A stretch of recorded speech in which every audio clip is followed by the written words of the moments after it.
Bueno, hablando de Cuba, les propongo escuchar 2 momentos de Díaz-Canel. No es que me llene de regocijo, no es que me alegre porque bastante pesado es, pero en esta suerte de nueva avenida que quieren estrenar para tratar de engatusar a alguien con estos cambios que van a cambiar el marco legal, que ahora los inversionistas, que los cubanos pueden tener propiedades en Cuba, ser dueños de las empresas, hay que seguirlos de cerca, porque por alguna razón llevan 60, o por varias, llevan 67 años. Así que el Tuti Santana, vamos a escuchar lo primero que dijo Díaz-Canel y después les voy a dar lo que yo creo. Paralelamente, se intensifica la subversión político-ideológica mediante la intoxicación mediática en las redes sociales para dañar la credibilidad de la revolución entre cubanos y extranjeros, estimulando la desorientación social en un escenario nacional e internacional impactado por transformaciones profundas en la estructura socioeconómica y la geopolítica mundial como consecuencia de los ilimitados poderes de una política imperial hegemónica que pretende hacer trizas el multilateralismo, alimenta las corrientes neofascistas y agudiza las tensiones globales, amenazando constantemente la paz y la seguridad internacionales e intentando quebrar la indispensable unidad de las fuerzas de izquierda. Vamos. Bueno, aquí Díaz-Canel, primero, por supuesto que en el pasaje fundamental culpa a los Estados Unidos, pero aquí, cuando se refiere al tema del periodismo independiente y el periodismo que se hace fuera de Cuba y la gente que publica en las redes sociales lo que está pasando, yo, en los tantos años que llevo siguiendo el tema de Cuba desde afuera, no había visto tanta efervescencia y tanto interés por el tema de Cuba, sobre todo ahora que estamos en el auge de las redes sociales. La gente se ha convertido en reporteros y en opinadores directos, sin mediación de nadie. Y cualquiera sube un video nuevo, cualquiera retratan la realidad. Esto, como el régimen lo califica, es la manera número 1 de intoxicar mediáticamente las redes sociales para dañar, dice él, la revolución cubana. Y 2, dicen para quebrar las fuerzas de izquierda. Señor, si usted no está enterado, al menos en el hemisferio occidental, la izquierda está apaleada. Vamos a ver qué pasa este 21 de junio, Día de los Padres, y felicito anticipadamente a todos los padres. Vamos a ver qué pasa en Colombia. Pero en el último año, año y medio, ha habido un giro importante donde la izquierda ha sufrido derrotas importantes. Keiko Fujimori sigue, por ejemplo, ahora mismo adelante, más de 37,000 votos ya en la elección en Perú. Importante el triunfo, la derrota de Roberto Sánchez ahí. Y si vengo desde el sur hacia arriba, en el caso de Argentina, Javier Milei, en el caso de Chile, José Antonio Kats, en el caso de Paraguay, Santiago Peña, en el caso de Bolivia, en el caso de Ecuador, Costa Rica, importante, El Salvador, ya sabemos, el caso de Honduras.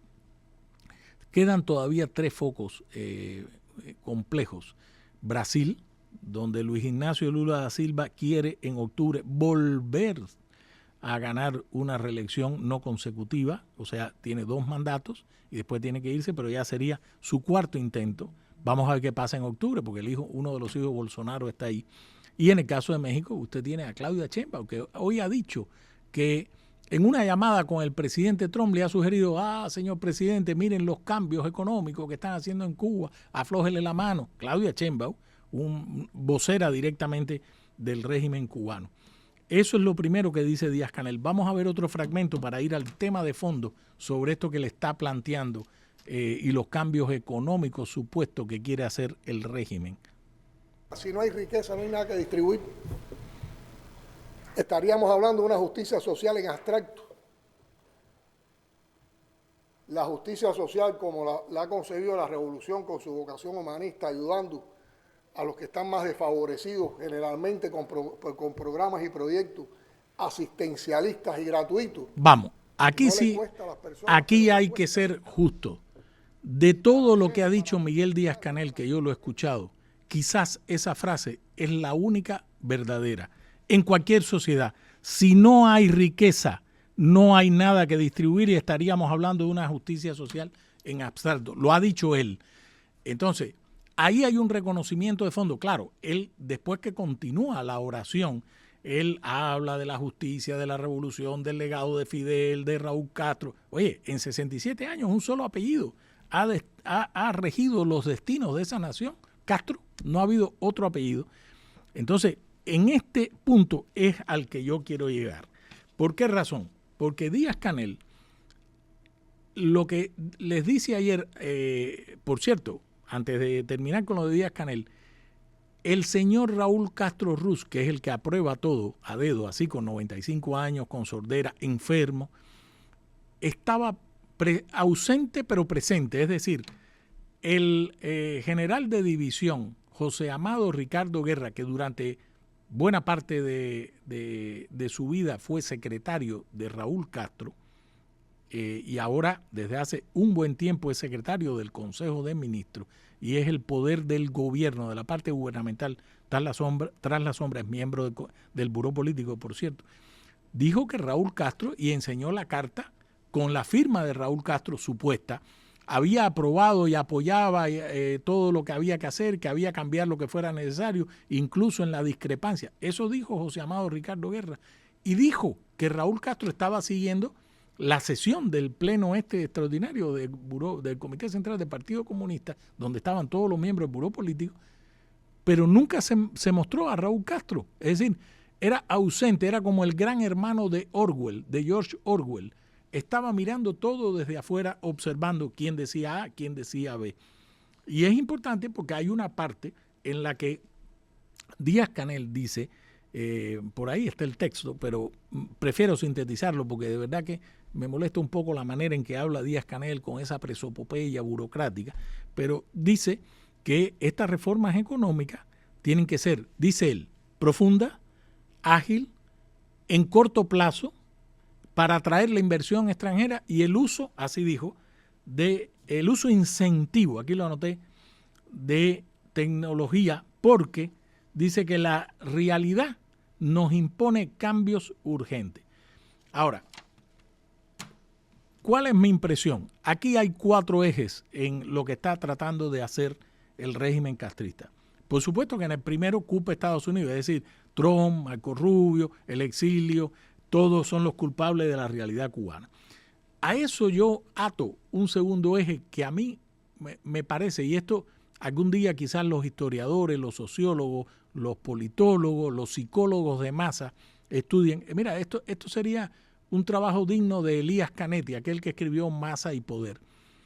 En esa conjunción donde la culpa de todo, hasta de que el sol tenga manchas, la tiene Estados Unidos desde el punto de vista del castrismo, ya han llegado a un punto no solo de la negación de la realidad, que se los está comiendo por una pata, sino un divorcio de ella. Es decir, esto es un fenómeno psicológico tremendo, porque con tal de atrincherarse, que es el tercer ojo, y mantenerse a como dé lugar en el poder, el divorcio de la realidad les impone un estado, una suerte de locura colectiva en el estamento político y militar y partidista de Cuba, que ellos, yo no sé cuánto se lo crean, porque yo vi ahí parte de la sesión y lo que dicen era un coro, era un circo, una sola voz diciendo que sí, que los cambios necesarios, nadie objetó nada.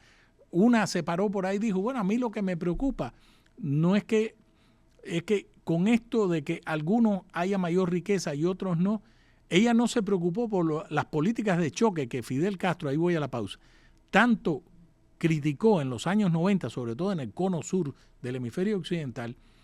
Lo que está tratando de aplicar el castrismo es una política de choque. Entonces se levanta una mujer, una miembro del Comité Central, y dice, no es que a ella le preocupe esto, sino a ella lo que le preocupa es cómo cómo el régimen va a explicar el por qué se está haciendo esto.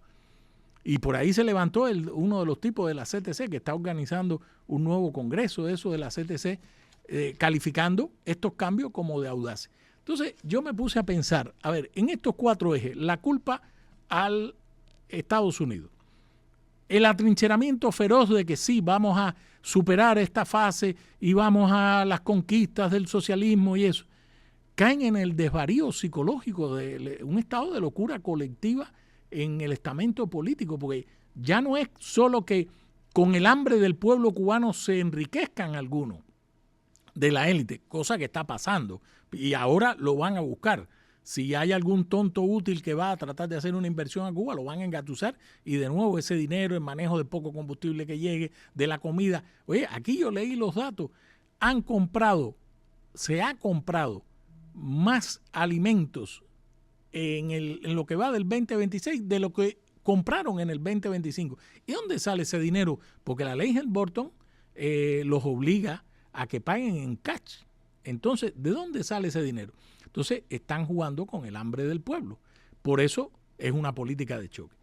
Y en el último punto de esta reflexión quiero llegar, me acordé hoy de una novela que fue escrita creo que en 1954 o 55, de un autor italiano que se llamó Giuseppe de Lampedusa. Esa novela fue El Gattopardo.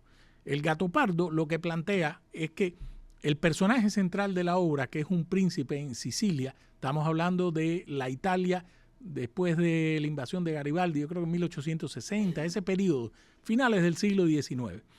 Y lo que el príncipe se da cuenta es que su sistema aristocrático de sociedad está en decadencia, está a punto de ser quebrado. Y viene un sobrino del tipo, que el personaje se llama Tancredi, y le dice la frase que ha quedado para la historia, que es, para que todo siga igual, que todo cambie. Es decir, haz todos los cambios que tú quieras, pero aquí nosotros no nos vamos a mover. Nosotros cambiaremos, en vez de un duque será un caballero, un conde. El sistema del régimen social nuestro en esa Italia complicada de finales del siglo XIX. Y es exactamente lo mismo. En Cuba, lo que está cayéndose a pedazos no solo es la situación dramática, paupérrima de los cubanos a pie en la isla, sino el sistema monolítico que creó Fidel Castro con la ayuda de su hermano Raúl es lo que se está cayendo a pedazos. Y la solución que están tratando de vender estos tipos son cambios cosméticos de venderle el país a quien sea y como sea, siempre y cuando ellos estén en el mazo. Ni siquiera eso van a poder. Miren lo que acaba de pasar hoy en el Parlamento Europeo. Me tengo que ir a una pausa. Cuando regresemos, tengo 2 temas más para poder hablar con ustedes.